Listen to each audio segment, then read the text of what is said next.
നമ്മുടെ രാഷ്ട്രീയക്കാരുടെ വീട്ടിലേ വീടിന്റെ ഫ്രണ്ട് ബൈക്ക് നോക്കി കഴിഞ്ഞിട്ടുണ്ടെങ്കിൽ നമുക്ക് ചെരുപ്പ് പോലും ഇടാതെ കയറാൻ പറ്റും. അത്രന്ന് ക്ലിയർ ആയിട്ടായിരിക്കും.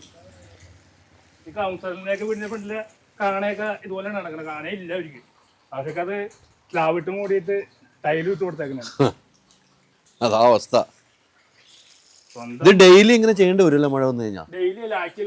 ആഴ്ചയിൽ ഒരു പ്രാവശ്യം ഇവിടെ കെട്ടിക്കിടക്കും അല്ലേ? കെട്ടിക്കിടക്കും. അപ്പൊ ഈ ടീം എവിടെയെങ്കിലൊക്കെ പോകുമ്പോ അമ്മച്ചി ഭയങ്കര ബുദ്ധിമുട്ടുമല്ലോ? എനിക്ക് പേടിയാണ് അമ്മച്ചിനെ ഒറ്റക്ക് ആക്കിയിട്ട് പോകാണ്ട്.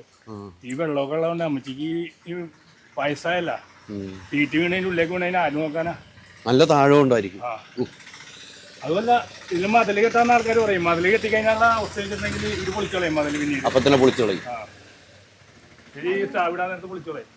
അത് നമുക്ക് അത്ര പൈസ ആക്കിയത് വെറുതെ. എന്തായാലും ഒരു അവസ്ഥയാണ് കേട്ടോ ടീം, നിങ്ങളുടെയൊക്കെ ജീവിതം. ഇതാര് പറയണു, ആരറിയുന്നു അല്ലേ? ഈ മെയിൻ മാധ്യമങ്ങളൊന്നും വരാറില്ലേ?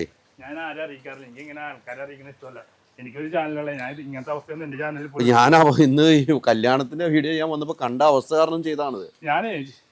ഞാൻ ഇങ്ങനത്തെ ഒരു അവസ്ഥയിൽ ചേർത്താൻ കാണേണ്ടി വരുമെന്ന് വിചാരിച്ചില്ല. കാരണം വെച്ചാൽ ഞാനും ഓർത്തില്ല. ഞാൻ വരുമ്പോൾ നല്ല ഒരുങ്ങിയൊക്കെ ഇവിടെ ഇരിക്കായിരിക്കും. ഞാൻ സത്യം പറയട്ടെ, ഞാൻ ഒരുങ്ങിയൊക്കെ ഇരിക്കായിരുന്നു നമ്മൾ വരുമെന്ന് പറഞ്ഞുകൊണ്ട്. പക്ഷെ വന്നപ്പോ കണ്ട അവസ്ഥയാണ്.